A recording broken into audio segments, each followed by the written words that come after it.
నమస్తే welcome to తూర్పు TV. Srikakulam నియోజకవర్గంలో గత 5 ఏళ్ల వైకాపా పాలనలో సాగునీటి వ్యవస్థ నిర్వీర్యమైందని ఎమ్మెల్యే గొండు శంకర్ విమర్శించారు। కూటమి ప్రభుత్వంపై నమ్మకంతో అధికారం అందజేసిన రైతాంగానికి అండగా ఉంటామని భరోసానిచ్చారు। వంశధార కాలువల ద్వారా నియోజకవర్గంలో శివారు భూములకు సాగునీరు పరవళ్లు తొక్కుతూ రావటం పట్ల ఆనందం వ్యక్తం చేస్తూ ఎమ్మెల్యే గొండు శంకర్ జలహారతి పట్టారు। గాల మండలం సతివాడ గ్రామం వద్ద వంశధార కుడి కాలువ వద్ద పండుగ వాతావరణంలో నిర్వహించిన కార్యక్రమంలో రైతులతో కలిసి గొండు శంకర్ గంగమ్మ తల్లికి హారతినిచ్చారు।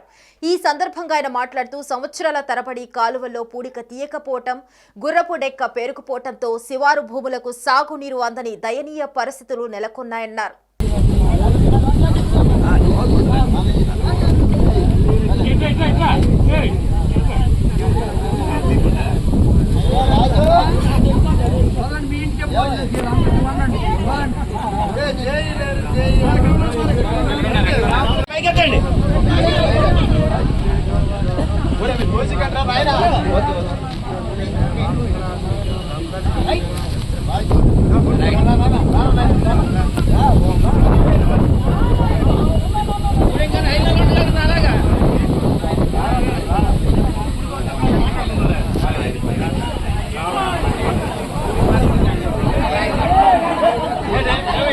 Dia